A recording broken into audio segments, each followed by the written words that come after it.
c'est quoi votre plus belle preuve d'amitié?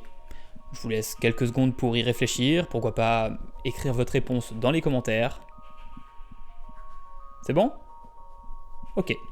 Moi, j'ai remonté et réassemblé 3 films pour que leurs événements se déroulent dans l'ordre chronologique. Ok, je vous raconte. C'est une histoire qui remonte un peu, ça fait à peu près 2 ans. Mais un jour, je suis allé boire un verre avec mon ami Mathieu.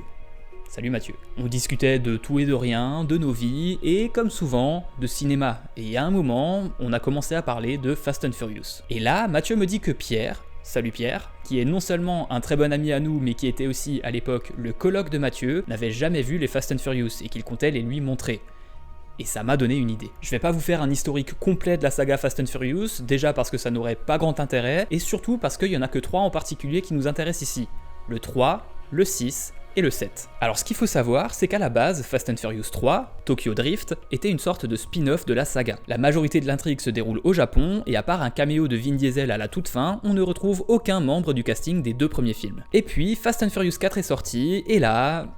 c'est la merde. Dans la scène d'intro du film, on peut apercevoir le personnage de Han, qui apparaissait dans Tokyo Drift. Alors d'abord on se dit que c'est cool, que finalement Tokyo Drift n'est pas juste un spin-off mais carrément intégré dans la saga, et puis d'un coup on se rappelle que... attention spoiler, Han il est mort dans le film précédent en fait. Bon, au final ça va, c'est pas si compliqué, ça veut juste dire que Fast and Furious 4 se passe avant le 3. Surtout que Han finit par dire qu'il va s'installer à Tokyo, donc tout va bien, c'est réglé... jusqu'à la sortie de Fast and Furious 5, dans lequel Han est de nouveau là. Donc ok, le 4 et le 5 se passent avant le 3... là on est bon. Jusqu'à la sortie de Fast and Furious 6, dans lequel Han est de nouveau là. Oh les gars, ça commence à bien faire là, non? Non mais en fait c'est bon, tout va bien. Dans la scène post-générique du 6, qui est reprise à l'identique dans le 7, on revoit la mort de Han, à la différence près qu'elle n'est pas accidentelle comme on nous le montrait dans Tokyo Drift, mais elle est causée par l'antagoniste du 7. Mais en fait il est pas vraiment mort parce qu'il revient encore une fois plus tard dans la saga, mais c'est bon là on s'en fout. Vous hésitez pas à m'arrêter si vous êtes perdu. Bref, vous l'aurez compris, c'est un peu le bordel dans la timeline de la saga. Donc l'idée que j'ai eue en discutant avec Mathieu, oui j'y reviens enfin, c'était de montrer à Pierre tous les films Fast and Furious, mais dans l'ordre chronologique. On avait donc chacun une mission bien précise. Mathieu était chargé de montrer à Pierre tous les films jusqu'au 6, en prenant soin de ne pas lui montrer le 3, donc 1, 2, 4 et 5. Et moi, de mon côté, j'étais chargé de remonter le 3, le 6 et le 7 pour que les événements se déroulent dans le bon ordre. Ouais, il y en a un de nous deux dont la mission était un peu plus facile que l'autre, je vous l'accorde. Et encore, pas tant que ça, parce que quand je dis remonter les 3 films, et j'en fais un peu des caisses en fait. Ça a pas dû me prendre plus d'1h30 tellement le nombre de scènes à réarranger est faible. D'ailleurs, je sais pas si c'est un signe que ce retcon est une idée de génie ou qu'il est complètement éclaté. Un retcon, pour Retroactive Continuity, c'est quand on modifie après coup quelque chose qui a déjà été établi plus tôt dans le récit. Par exemple, le fait qu'on apprenne dans Spider-Man 3 que c'est l'homme sable qui a tué l'oncle Ben alors qu'on nous disait autre chose dans le premier film, c'est un retcon. Et donc le nombre de trucs à modifier est tellement faible que je peux vous expliquer les quelques changements que j'ai eu à faire là, tout de suite, et je suis à peu près certain que vous serez pas trop perdu. Déjà, le 6, c'est simple, on n'y touche pas. Le seul truc à faire, c'est virer la scène post-générique parce qu'elle est présente à l'identique dans le 7. Jusque là, tout va bien, mais c'est maintenant que ça se complique un peu. On garde le début du 7 tel quel pendant à peu près 16 minutes, c'est-à-dire jusqu'à la fin de la scène où Shaw, le personnage incarné par Jason Statham, fout le sbull dans le bureau de Hobbs, incarné par The Rock. La scène se finit par un plan qui nous montre la tête de sa prochaine cible sur un écran, Han. Et stop. C'est là qu'on va passer au début de Tokyo Drift. Et il y a plusieurs raisons qui justifient de changer de film à ce moment-là. Déjà, en termes de montage, mais surtout d'enchaînement de musique, je trouve que ça marche étonnamment bien. Regardez.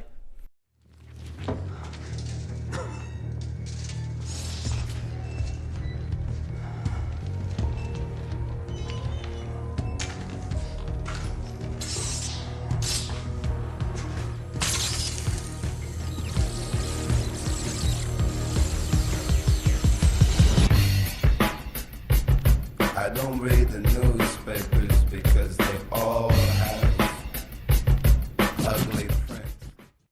Je précise que j'ai rien retouché, j'ai juste viré les logos des studios au début de Tokyo Drift et c'est comme ça que le film commence. On dirait presque que c'est fait exprès. Bon, après faut juste faire abstraction des crédits, mais ça vous devriez en être capable. Ensuite, narrativement, ça a du sens aussi, parce qu'on peut supposer que Shaw va mettre quelques semaines à élaborer son plan pour tuer Han. Et ça tombe bien, l'intrigue de Tokyo Drift s'étend justement sur quelques semaines. Ok, donc là on laisse l'intrigue de Tokyo Drift se dérouler pendant grosso modo 1h10, jusqu'à arriver à la scène de course-poursuite lors de laquelle Han meurt. Et c'est là que les choses vont devenir intéressantes. Souvenez-vous, si on ne regarde que Tokyo Drift, on pense que la mort de Han est accidentelle, qu'une voiture lui rentre dedans parce qu'il grille la priorité. Sauf que dans le set, on apprend que c'est en fait Shaw qui conduisait cette voiture, et que ça n'a donc rien d'un accident. On le voit même se préparer et se rendre sur les lieux de l'accident pour attendre que Han n'arrive. Donc ce qu'on va faire, c'est un montage alterné entre la course-poursuite dans laquelle Han est engagé et les préparatifs de Shaw. Mais c'est pas tout. Dans Fast and Furious 7, en parallèle de la mort de Han, Dom, donc le personnage de Vin Diesel, reçoit chez lui un colis piégé en provenance du Japon, envoyé par Shaw. Donc dans la diégèse, Shaw tue Han, puis appelle directement Dom pour faire péter le colis piégé. Et donc faut bien penser à intégrer cette scène à notre gloubi-boulga. Alors oui, ça va laisser quelques trucs qui vont vous sauter aux yeux, notamment des musiques qui s'enchaînent de manière un peu hasardeuse. Mais bon, je vous rappelle quand même que tout ça partait d'une blague, à la base, donc j'allais pas non plus passer des heures et des heures à modifier les musiques et refaire du sound design, faut pas déconner. Mais je vous rassure, le plus gros des changements a été fait. Mais, il reste une question.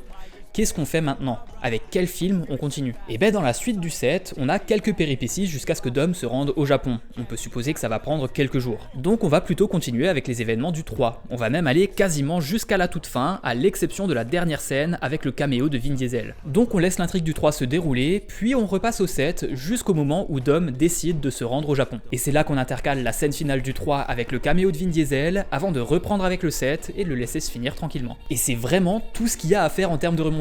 C'était étonnamment très simple. Du coup, je me suis retrouvé avec un seul gros film d'environ 6 heures, auquel j'ai ajouté 2 entr'actes et des petites vidéos qui servaient à expliquer la démarche à Pierre, parce qu'évidemment, à part réserve-toi une après-midi et prépare-toi à mater 6 heures de film, on lui avait rien dit de ce qu'on avait prévu. Alors oui, au final, ça laisse des trucs un peu bizarres, comme des différences évidentes au niveau de la mise en scène, du fait que les 3 films ont été réalisés par 2 réalisateurs différents, des personnages qui prennent 10 ans dans la gueule en l'espace d'une seule scène, ou encore et surtout le fait que tout le monde au Japon utilise des téléphones coulissants ou à clapet en 2013. Bah oui, parce que Tokyo Drift étant sorti en 2006, il y a certains trucs qui peuvent paraître un peu anachroniques comparés aux 6 et aux 7 qui sont sortis respectivement en 2013 et 2015. Sauf que pendant notre visionnage, ces défauts, on s'en foutait. Dans le meilleur des cas, on les laissait couler, et dans le pire des cas, on les soulignait en faisant des blagues. Parce qu'on était juste 3 copains qui regardaient 3 films pas ouf ensemble. Et c'est ça qui est trop bien. Enfin attention, je dis 3 films pas ouf, mais en fait j'aime vraiment bien Tokyo Drift. Si on essaye de faire abstraction du sexisme ambiant qui est malheureusement omniprésent dans ce genre de film, et ben c'est vraiment pas mal. Mais bref, je sais même pas trop où je voulais vous emmener avec toute cette histoire. Je crois que j'avais juste envie de parler d'amitié, en fait. Parce que le truc, c'est que Pierre, Mathieu et moi, maintenant, on habite dans 3 villes différentes. Et ça me fait chier. Que les choses soient claires, c'est pas comme si on se voyait tout le temps, ou même si on s'écrivait tous les jours à l'époque où on habitait dans la même ville. Mais au moins, si on voulait se voir, on pouvait s'organiser ça assez facilement.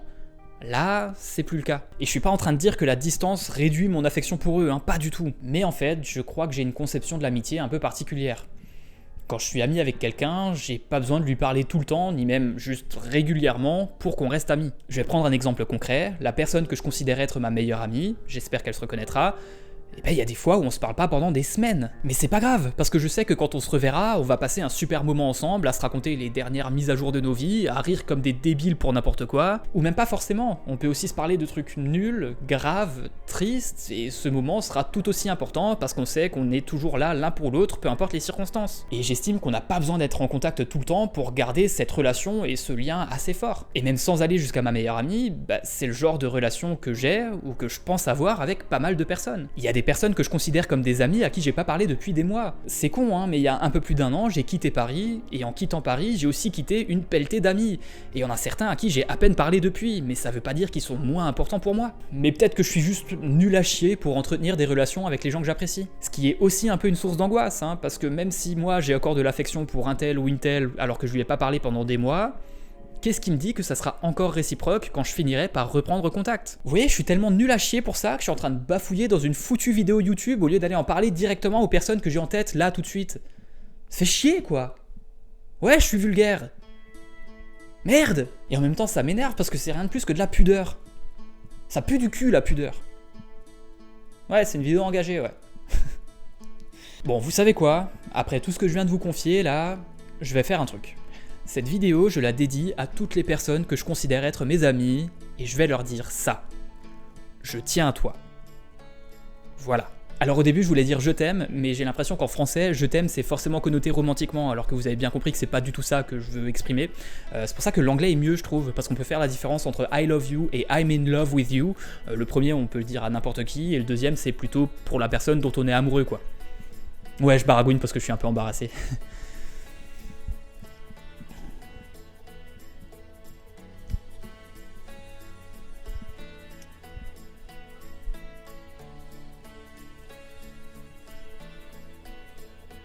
Ah mais c'est bon, cut, on a compris là. Ouais, je fais aussi des blagues parce que je suis un peu embarrassé. Non mais sérieusement? Oh, et puis vous savez quoi? Puisqu'elle est là, cette vidéo, c'est cadeau. Si vous aussi, vous avez du mal à gérer vos amitiés et à exprimer votre affection, envoyez cette vidéo aux personnes à qui vous pensez, je serai votre messager. Et si ça peut permettre de donner le sourire ne serait-ce qu'à une personne, c'est déjà pas mal du tout. Bon! Comment je vais conclure tout ça, moi? Oui, je sais. Regardez Fast and Furious. Non. Regardez Fast and Furious avec des copains. Ça marche peut-être un peu moins avec les premiers, mais à partir du 6, ça devient vraiment n'importe quoi. Vous allez forcément vous marrer. S'il vous faut un argument pour vous convaincre que c'est n'importe quoi et donc forcément hilarant, regardez juste les titres des films en VO. The Fast and the Furious. Tout va bien, c'est le premier. Too Fast, Too Furious. Plutôt inventif. The Fast and the Furious, Tokyo Drift. Ok, à la base, c'était un spin-off. Fast and Furious, on a abandonné les The. Fast 5, la bande n'est plus furieuse. Attention, on revient à Fast and Furious 6. Furious 7, la bande est à nouveau furieuse, mais plus si rapide. The Fate of the Furious. Non, parce que c'est le 8ème, et 8, ça se dit 8, et si vous prenez le mot Fate, ben en fait, il y a 8 dedans. Et en plus, Fate, ça ressemble à Fast. Vient ensuite F9. Et enfin, le dernier en date, Fast X. Parce que c'est le 10ème et que X c'est 10 en chiffres romains, et parce que foutre un X aléatoire dans le titre de ton film, c'est forcément trop la classe. Et même si vous voulez pas mater des films au second degré, mais que vous préférez regarder des films pas trop mauvais, il reste quand même le 1, le 3 et le 5. Le premier, c'est littéralement Point Break, mais vous remplacez le surf par des voitures. Le 3, donc Tokyo Drift, a une mise en scène plutôt chouette grâce au réalisateur Justin Lin, et surtout, le personnage de Han est ultra charismatique. Et le 5, c'est non seulement celui qui commence à opérer le changement vers le gros n'importe quoi généralisé, mais c'est surtout un film de braquage plutôt honnête avec une séquence d'action assez bluffante vers la fin. Et si jamais vous avez 6 heures à perdre dans votre vie et que vous voulez voir ma version du 3, 6 et 7, on sait jamais, on se retrouve dans mes messages privés sur Instagram ou sur Blue Sky. Sur ce, on se retrouve bientôt dans le salon pour de nouvelles vidéos. D'ici là, surtout, portez-vous bien. Ciao tout le monde.